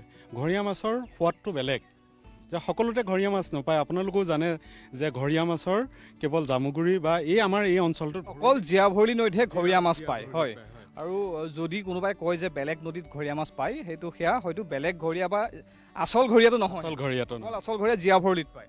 গতিকে ইয়াত সেই সংস্কৃতি আছে, মাছ ধৰাৰ সংস্কৃতি আছে, যে ঘৰিয়া মাছ ইয়াত পায়। ইয়াত আগতে আমাৰ পূৰ্বপুৰুষসকলে বাঘ ভেটাৰ যিটো কালচাৰ, সেই সংস্কৃতিও আছিলে। ইয়াত বাঘ ভেটিছিলে। আৰু ইয়াত যিখিনি চহাৰ লোক আছে তেওঁলোক অতি অতিথিপৰায়ণ। আপোনালোকে আহি গম পাইছে যে সময়তে দেখিছে ৱেলকাম টু ছিকম। যোন ব্যক্তিয়ে নাহক ইয়াত তেওঁলোকে তেনেকৈ ৱেলকাম কৰে। গছপুলি আপোনাৰ কলপুলি পুতে, কলপুলি ৰোৱে আৰু তাত লিখি থোৱা থাকে ৱেলকাম টু ছিকিম। গতিকে তেওঁলোক অতি সহজ সৰল লোক। আৰু এই লোকসকলক যদি আমি আগবঢ়াই নিব পাৰোঁ তেতিয়াহ'লে আমি কৃতাৰ্থ হ'ম বুলি ভাবিছোঁ। আৰু চাওক যে ইয়াতে যথেষ্টখিনি অসুবিধা আছে, কিন্তু এই গোটেইখিনি অসুবিধা একেলগে মষিমূৰ হোৱাটো সম্ভৱ নহয়। আমাৰ সন্মানীয় বিধায়কগৰাকীয়ে ইয়াত চ'লাৰ ছিষ্টেম কৰিছে, লাইটৰ ইয়াত বহুত অসুবিধা আছে। চিকিৎসালয় এখনৰ ইয়াত কথা থাকে, কিন্তু তথাপিতো মোবাইল টিম পঠিয়াই পেলাই ইয়াত কাম কৰি আছে। কিন্তু গৰ্ভৱতী মহিলাৰ ক্ষেত্ৰত কেতিয়াবা আমাৰ অসুবিধাৰ সন্মুখীন হয়। এই ক্ষেত্ৰত কিন্তু আমাৰ ইয়াত থকা ৰাইজেও বা যুৱক যুৱতীসকলেও যথেষ্টভাৱে তেওঁলোকে সকলোৱে মাৰ বান্ধি থিয় হয় একে সময়তে, যে এইটো কোনোবা ঘৰত কিবা এটা বিপদ হৈছে তেওঁলোক একেলগে আহি সেই বিপদগ্ৰস্ত লোকসকলক উদ্ধাৰ কৰে। গোটেইখিনি সমিল মিলেৰে ইয়াত থাকে। কাম কৰে। আৰু আপুনি কথা প্ৰসংগ যিটো কথা ক'লে যে আপুনি নিশ্চয় ক'ভিডৰ কথা কৈছিল চাগে, সেই অতিমাৰীৰ সময়ত মাত্ৰ এজন লোক ইয়াত আক্ৰান্ত হৈছিল। আচ্ছা, এই অঞ্চলটোত মুঠ জনসংখ্যা কিমান মান হ'ব? একদম একজেক্ট সংখ্যাটো নহ'লেও এটা আনুমানিক কিমান মানুহে ইয়াত বসবাস কৰে? হিচাপে আমাৰ 300 মান আছে। গতিকে ইয়াতে 400-500ৰ ভিতৰত হ'ব। আৰু আপোনাক মই এই এৰিয়াটো এটা সৰ্ববৃহৎ এটা এৰিয়া। ইয়াতে যিমানখিনি আমাৰ ইয়াত ভৰলীখন আছে, জীয়া ভৰলী ভাগ আছে, চাৰিও মাজত ইয়াৰ প্ৰাকৃতিক অতি নান্দনিক এটা দৃশ্য আছে। আৰু এই প্ৰাকৃতিক নান্দনিক দৃশ্যৰ লগত তেওঁলোকে সদায় নিবিড়ভাৱে জড়িত হৈ থাকে। তেওঁলোকৰ কালচাৰেল, তেওঁলোকৰ যি সংস্কৃতি, সেইখিনি তেওঁলোকে প্ৰতিফলিত কৰিছে। আৰু তেওঁলোকে যে কেতিয়াও অনুভৱ কৰা নাই যে আমি এটা দ্বীপৰ লগত আছোঁ। আৰু তেওঁলোকৰ যিকোনো সময়তে আমি আহি তেওঁলোকৰ লগত যোগাযোগ কৰোঁ। আৰু এটা কথা শুনি আপুনি ভাল পাব বা ৰাইজেও ভাল পাব যে ইয়াতে তেওঁলোকক আমি আগবঢ়াই নিবৰ কাৰণে অলপ দিনৰ আগতে আমাৰ চাৰ্কল অফিচাৰ, BDO সকলো আহি, আমাৰ দলৰ কাৰ্যকৰ্তাসকল আহি, যে মহিলাসকলে এনেকৈ আগবাঢ়ি গৈছে, পুৰুষসকলে এনেকৈ আগবাঢ়ি গৈছে, তেওঁলোকক আগবঢ়াই নিয়াৰ ক্ষেত্ৰত, স্বাৱলম্বী হ'বৰ ক্ষেত্ৰত, মহিলাসকলক সবলীকৰণ কৰাৰ ক্ষেত্ৰত আমি ইয়াত যথেষ্ট সংখ্যক পুঁজিৰ আমি অনুমোদন দিয়া হৈছে। তেওঁলোকে গোট কৰি পেলাই তেওঁলোকে আগবাঢ়ি যাওক। আৰু চৰকাৰ সদায় তেওঁলোকৰ লগত আছে। আমাৰ বিধায়ক মহোদয়ে তেওঁলোকৰ লগত সদায় আছে। তেওঁলোকে কাম কৰক, যিমানটো টকা দিছে আৰু অধিক টকা দিব। আৰু এটা কথা যে ইয়াৰ পৰা আমাৰ কন্যাকাৰ গাখীৰো ইয়াৰ পৰা উৎপাদন হয়। গতিকে ইয়াতে আমাৰ কন্যাকাৰ আদৰ্শ ইয়াত জড়িত হৈ আছে। মানে কন্যাকাক নতুনকৈ চিনাকি কৰি দিয়াৰ প্ৰয়োজন নাই। ইতিমধ্যে সকলোৱে গম পাইছে কন্যাকাৰ কথা। তাত যি গাখীৰ উৎপাদন হয় ইয়াৰ অৱদানো আছে। এই ছিকমৰ অৱদানো কন্যাকাত আছে। আমাৰ ইয়াৰ যুৱকসকলেও IBS DBT গোট কৰি সন্মানীয় বিধায়কগৰাকীয়ে এই সুবিধা দিছে নিবনুৱা যুৱকসকলক গোট কৰিবৰ কাৰণে। ইয়াতো গাই পুহিছে, গৰু পুহিছে, গাহৰি পুহিছে, ফিছ ফাৰ্মিং কৰিছে। গতিকে ইয়াত উৎপাদিত হোৱা সকলো বস্তু যে খাটিৰ যিটো আমি কওঁ, খাটিৰ সৰিয়হৰ তেল আমি উৎপাদন কৰোঁ, আমি জহা চাউল উৎপাদন কৰিছোঁ, আমি খাটিৰ গাখীৰ দিবলৈ আমি সক্ষম হৈছোঁ, মাছ আমি দিবলৈ সক্ষম হৈছোঁ। দেখিছে ইয়াত এতিয়া গাহৰিও পালন কৰিছে। গতিকে সেই স্বাৱলম্বী নিশ্চয় নিশ্চয় নিশ্চয়। আৰু আমি আশা ৰাখিছোঁ এই অঞ্চলৰ যুৱক যুৱতীসকল, মহিলাসকল আৰু আগবাঢ়ি যাব। আৰু তেওঁলোকৰ লগত সদায় আমি আছোঁ। আমাৰ সন্মানীয় বিধায়কগৰাকী আছে।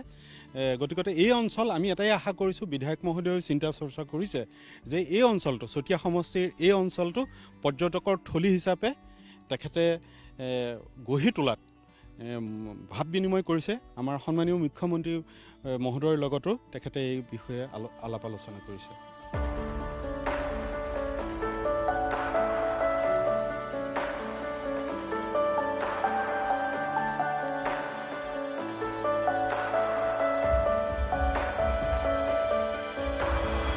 ছিকমৰীয়া জনবসতিপূৰ্ণ স্থান, গ্ৰামাঞ্চলৰ একেবাৰে ভিতৰত আমি আছোঁ। এঘৰ লোকৰ বাসগৃহত আমি বহি আছোঁ, এটা চাংঘৰত বহি আছোঁ। এই অঞ্চলটো এটা সময়ত ইমানেই দুৰ্গম আছিল, ইয়াত ৰাস্তাত শিলগুটি এচপৰ পৰা নাছিলে। ৰাস্তা বুলিবলৈ একো নাছিলে, পথ বুলিবলৈ একো নাছিলে। আমাৰ ইয়াৰ স্থানীয় এগৰাকী যুৱকে জানিবলৈ দিয়া মতে একাঠু পৰ্যন্ত বোকা হৈছিল। চাইকেল বাইক চলোৱা দূৰৰ কথা, খোজকাঢ়ি যাব পৰা অৱস্থা ইয়াত নাছিল। কিন্তু লাহে লাহে পৰিৱৰ্তন হ'ল। সময় পৰিৱৰ্তনৰ লগে লগে ইয়াত পৰিৱেশৰো পৰিৱৰ্তন হৈছে। এতিয়া ইয়াত পকা ৰাস্তা নাই যদিও ইয়াত শিলগুটিয়া ৰাস্তা আছে। ইয়াত বিভিন্ন চৰকাৰী আঁচনিৰ সুবিধা এওঁলোকে লাভ কৰিছে। কিন্তু এওঁলোকৰ কিছুমান অভাৱ অভিযোগ আছে, যেনে তেওঁলোকৰ চিকিৎসালয় ইয়াত নাই, ইয়াত শিক্ষাৰ সুব্যৱস্থা নাই, এখন মাত্ৰ প্ৰাথমিক বিদ্যালয় আছে। তাৰ পিছত যদি পঢ়িবলগীয়া হয় তেওঁলোকে কিন্তু চিকমত সেই পঢ়াৰ সুবিধা লাভ নকৰে। আৰু পথৰ সুবিধা এতিয়া হৈছে আকৌ কৈছোঁ, পকী পথ নাই যদি শিলগুটি দিয়া পথ ইয়াত হৈছে, কিন্তু শিক্ষাৰ ক্ষেত্ৰত কিছু অভাৱ অভিযোগ তেওঁলোকৰ আছে। তেওঁলোকৰ স্বাস্থ্যৰ ক্ষেত্ৰত কিছু অভাৱ অভিযোগ আছে। মোৰ সৈতে আছে দীপক নেৱাৰ, উত্তৰ মুঢ়াদল গাঁও পঞ্চায়তৰ সভাপতি। যিহেতু এই চিকম অঞ্চল উত্তৰ মুঢ়াদল পঞ্চায়তৰ অধীনত পৰে, তেওঁকে মই পোনপটীয়াকৈ সুধিম যে ইয়াৰ যিসকল বাসিন্দা, এই দ্বীপটোৰ নদীদ্বীপটোৰ যিসকল বাসিন্দা চিকমৰ, তেওঁলোকৰ কিছু অভাৱ অভিযোগ আছে। তেওঁলোকে সৰুৰ পৰা জন্মৰ পৰা যি পৰিৱেশ দেখি আহিছিল সেয়া পৰিৱৰ্তন হৈছে, যথেষ্টখিনি সুবিধা তেওঁলোকে লাভ কৰিছে, কিন্তু এতিয়াও স্বাস্থ্য আৰু শিক্ষাৰ ক্ষেত্ৰত এই অঞ্চলটো যথেষ্টখিনি পিছ পৰি আছে, বা এই অঞ্চলটোত এতিয়াও বিদ্যুতৰ সুব্যৱস্থা হোৱা নাই, যদিও ইয়াত চ'লাৰ ব্যৱস্থা কৰি দিয়া হৈছে। এগৰাকী প্ৰতিনিধি হিচাপে এই মানুহখিনিৰ, এই নদীৰ মাজত বাস কৰা মানুহখিনিৰ প্ৰতিনিধি হিচাপে আপুনি এওঁলোকক কি আশ্বাস দিব, বা আপুনি কি কাৰ্যপন্থা গ্ৰহণ কৰিব তেওঁলোকৰ সেই স্বাস্থ্য, শিক্ষা লগতে অন্যান্য যিসমূহ অভাৱ অভিযোগ আছে সেইসমূহ পূৰণ কৰাৰ ক্ষেত্ৰত? এইখিনি পূৰণ কৰাৰ ক্ষেত্ৰত আমি শোণিতপুৰ জিলাৰ চতিয়া সমষ্টিৰ অন্তৰ্গত উত্তৰ মুঢ়াদল গাঁও পঞ্চায়তৰ ফালৰ পৰা আমি আজি প্ৰায় 3টা বছৰ হ'ল এই পঞ্চায়তৰ জৰিয়তে এই পিছপৰা পুৰণি বৰডিকৰাই চিকম বস্তি অঞ্চলৰ ৰাইজৰ যিখিনি সমস্যা আছিলে সেই সমস্যাখিনি বিশেষকৈ মই জনাত অকল আজিৰ আমাৰ পঞ্চায়তৰ জৰিয়তে নহয়, কিন্তু 1996 চনৰ পৰা যেতিয়া আমাৰ সন্মানীয় বিধায়ক পদ্মা হাজৰিকাদেৱ নিৰ্বাচিত হ'ল, নিৰ্বাচিত হোৱাৰ আগমুহূৰ্তত এইখন গাঁৱলৈ প্ৰথম নিৰ্বাচন কেন্দ্ৰিক হিচাপে তেখেতে প্ৰচাৰ অভিযানত আহিছিলে, আৰু তেখেতৰ জৰিয়তে এই গাঁওখনৰ পিছপৰা মিচিং জনগোষ্ঠীয় লোকক কেনেধৰণে চৰকাৰী আঁচনি এই গাঁওখনলৈ আনিব লাগে, আৰু তেখেতৰ সুদৃষ্টিত আজি এই গাঁওখনৰ ৰাইজ যথেষ্ট উপকৃত হৈছে। আৰু প্ৰতিটো ক্ষেত্ৰত চিকম বস্তি ৰাইজে বিধায়ক মহোদয়ৰ লগত যোগাযোগ কৰে, আমাৰ লগত যোগাযোগ কৰে। সেই হিচাপে এইখন গাঁৱত বৰ্তমানলৈকে আমাৰ সন্মানীয় বিধায়ক মহোদয়ৰ জৰিয়তেই হওক বা পঞ্চায়তৰ জৰিয়তেই হওক আজি আমি যথেষ্ট কাম কাজ কৰিবৰ কাৰণে সক্ষম হৈছোঁ। কাৰণ আজি যিখন গাঁও চিকম বস্তি, এইখন গাঁৱত আমিও যোৱা 1996 চনৰ পৰাই সন্মানীয় বিধায়ক মহোদয়ৰ লগতেই আমি এইখন গাঁৱলৈ আহি আছোঁ, আৰু তেতিয়াৰ পৰা আজিলৈকে যথেষ্ট পৰিৱৰ্তন হোৱাটো পৰিলক্ষিত হৈছে। বিশেষকৈ আজি ভাৰতীয় জনতা পাৰ্টি চৰকাৰৰ নেতৃত্বত আজি এইখন গাঁৱৰ মিচিং ৰাইজৰ যথেষ্ট উন্নতি হোৱাটো আমি দেখিবলৈ পাইছোঁ। কাৰণ আজি এইখন গাঁৱৰ যিসকল বৃদ্ধ লোক আছিলে, বৃদ্ধ লোকসকলক বৃদ্ধ পেঞ্চন পাবৰ কাৰণে তেখেতসকল বিভিন্ন জেগাত হাবাথুৰি খাবলগীয়া হৈছিলে। আজিৰ ডেটত এই চিকম বস্তি পুৰণি বৰডিকৰাই চিকম বস্তিত এজনো বৃদ্ধ লোক ইয়াত বৃদ্ধ পেঞ্চন পাব আছে বুলি আমি ক'ব নোৱাৰোঁ, আৰু ৰাইজেও আজি আমাক বিশ্বাসত লৈছে, আৰু সেই বিশ্বাস মৰ্মে ইয়াত বৃদ্ধ পেঞ্চন পাবলগীয়া ব্যক্তি এজনো নাই। আৰু বিধৱা যিসকল বিধৱা পেঞ্চন পাবলগীয়া তেখেতসকলেও ইয়াত যিসকল বিধৱা লোক আছে তেখেতসকলক আমি বিধৱা পেঞ্চন দিয়াৰ ব্যৱস্থা কৰিছোঁ। আৰু বিকলাংগ লোক যিমান আছে বিকলাংগসকলকো বিকলাংগ পেঞ্চন যিটো চৰকাৰৰ গাইডলাইনৰ মতে মাহিলী 1000 টকাৰ দিয়াৰ যিটো ব্যৱস্থা আছে সেই ব্যৱস্থাপনাত আমি পঞ্চায়তৰ জৰিয়তে আমি ব্যৱস্থা গ্ৰহণ কৰিছোঁ।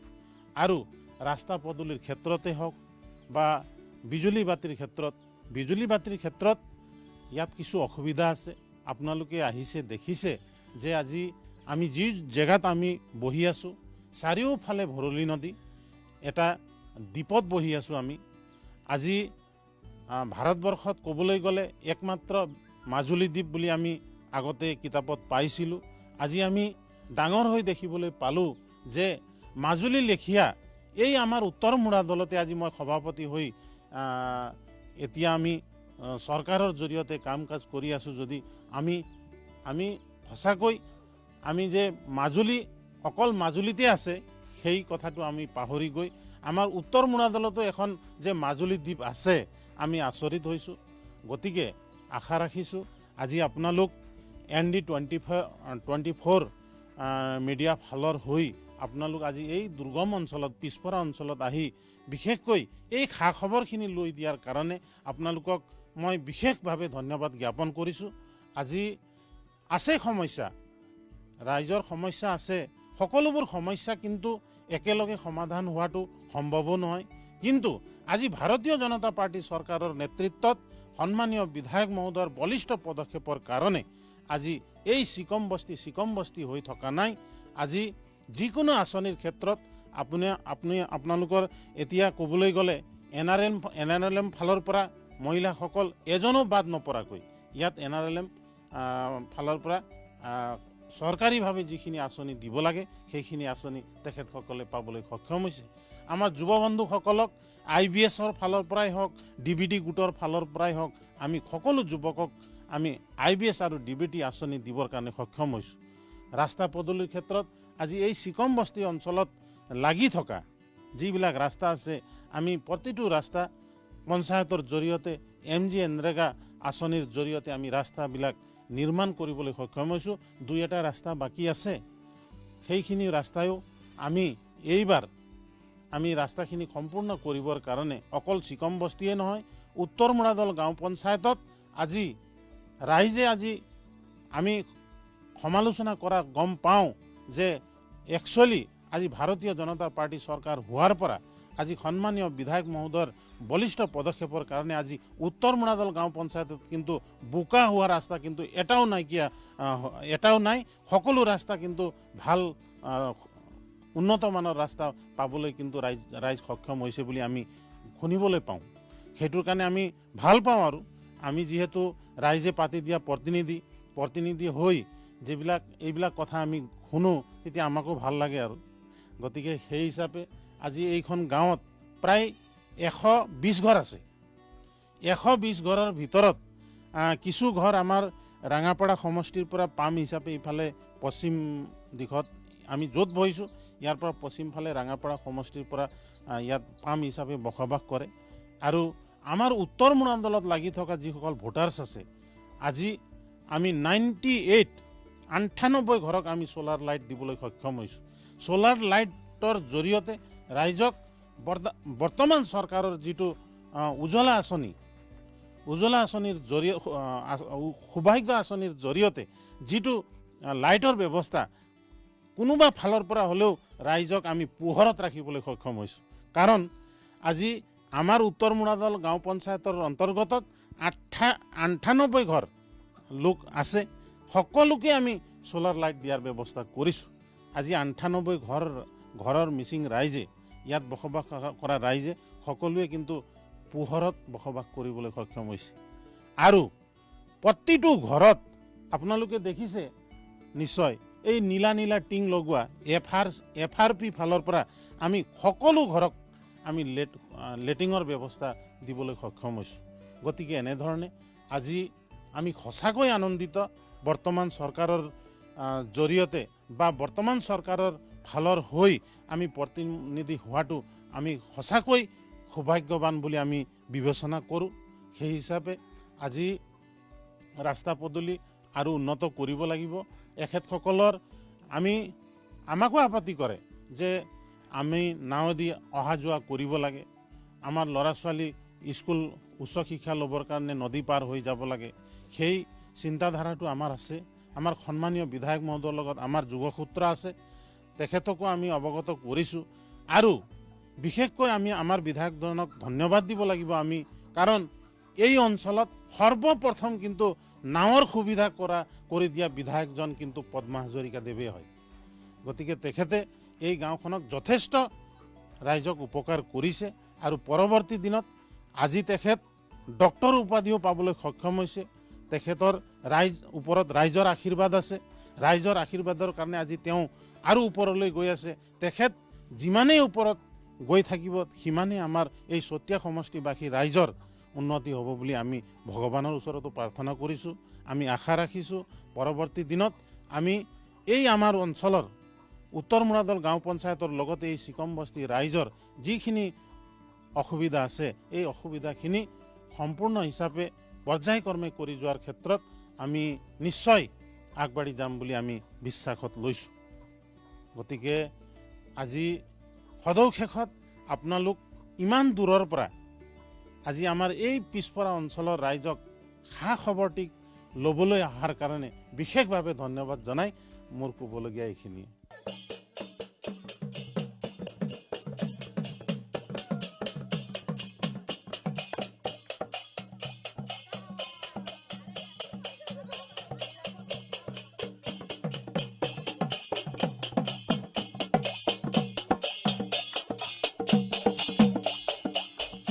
চাৰিওফালে সেউজীয়াৰ মাজত এয়াই হৈছে চিকম, য'ত আমি সম্ভাৱনা বিচাৰি আহিছোঁ পৰ্যটনৰ। মোৰ সৈতে এগৰাকী যুৱক আছে, কৃষ্ণ ঙাটে, তৌভঙাৰ যুৱক, চিকমৰ সমীপৱৰ্তী এটা অঞ্চল, সেই অঞ্চলৰ এগৰাকী মিচিং যুৱক। ইয়াত পৰ্যটনৰ সম্ভাৱনাক লৈ যি আমি অনুষ্ঠান কৰিছোঁ, অনুষ্ঠানৰ জৰিয়তে কি আহ্বান জনাব বিচাৰা? যদি ইয়াত পৰ্যটন হয়, ইয়াৰ লোকসকলক প্ৰথমে প্ৰশিক্ষণ দিব লাগিব, প্ৰশিক্ষিত কৰি তুলিব লাগিব পৰ্যটনৰ বাবে। কি আহ্বান জনাবা চৰকাৰক, কি আহ্বান জনাবা পৰ্যটন মন্ত্ৰীক, কি আহ্বান জনাবা পৰ্যটন বিভাগক? আমি অসম চৰকাৰৰ পৰ্যটন বিভাগৰ মন্ত্ৰী মহোদয়ক এইটোৱে আহ্বান জনাব বিচাৰোঁ, যিটো আমাৰ সন্মানীয় চতিয়া সমষ্টিৰ বিধায়ক পদ্ম হাজৰিকাৰ ছাৰৰ যি সপোন আছে চিকমক লৈ। আমি পদ্ম হাজৰিকাৰ ছাৰৰ হৈ আমি চিকমত আহিছোঁ। যথেষ্টখিনি উন্নয়নমূলক কামৰ কাৰণে আমাৰ মণ্ডল প্ৰেচিডেণ্ট, উত্তৰ জিলা মণ্ডল প্ৰেচিডেণ্ট জয়ন্ত বৰা ছাৰ, তেখেতো যথেষ্টখিনি চিকমক লৈ কিনি বহুত পৰিকল্পনা কৰিছে। আমি তেখেতৰ লগত আছোঁ। আমি ভাবোঁ চিকম এটা অসমৰ এটা বিখ্যাত ঠাই হওক, চিকমৰ মানুহখিনি এটা ভাল এটা মানে চিনাকি নাম পাওক, আমি এইটো বিচাৰোঁ। আৰু পৰ্যটন বিভাগৰ মন্ত্ৰীগৰাকীকো এইটো অনুৰোধ কৰোঁ, চিকমক পৰ্যটনৰ যিটো পৰ্যটন এইটো মানে চকু দিয়ক, চাওক সেইফালে আমাৰ চিকমৰ মানুহখিনিক, চিকমৰ জেগাটোক আমি আগুৱাই যাবলৈ বিচাৰোঁ। আমি চিকমৰ ৰাইজৰ লগত আছোঁ, আমি যিটো পাৰোঁ আমি সহায় কৰিবলৈ চেষ্টাত আছোঁ। আৰু বিধায়ক মহোদয়ৰ যিটো সপোন আছে এই বাস্তৱত ৰূপায়ণ কৰিবলৈ আমাৰ নদুৱাৰ মণ্ডল প্ৰেচিডেণ্ট জয়ন্ত বৰা ছাৰ, তেখেতো বহুত যথেষ্টখিনি কাম কৰিছে। আমি এইটোৱে বিচাৰোঁ পৰ্যটন ক্ষেত্ৰত থলী হওক আৰু বহুত বাহিৰৰ পৰা মানুহ আহক, ইয়াত চিকম কেনেকুৱা জেগা মানুহে চাওক, আহক, আমি এইটোৱে আহ্বান কৰোঁ।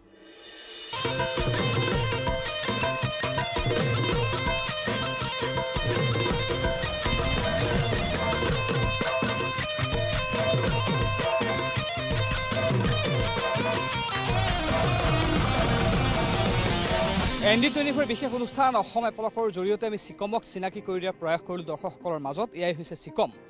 চাৰিওফালে জীয়াভৰলী নৈ, জীয়াভৰলী নৈৰ মাজত ৰাজ্যখনৰ দ্বিতীয় বৃহত্তম নদীদ্বীপ হৈছে চিকম। এই চিকমক লৈ যথেষ্ট সম্ভাৱনা আছে পৰ্যটনৰ ক্ষেত্ৰখনত। ইয়াৰ যিসকল মিচিং লোক, ইয়াত বসবাস কৰা যিসকল মিচিং লোক, তেওঁলোকে সপোন দেখে তেওঁলোকৰ নিজৰ এই ঠাইখনক লৈ যাতে ইয়ালৈ পৰ্যটক আহক, বিশ্ব দৰবাৰত চিনাকি হওক চিকম।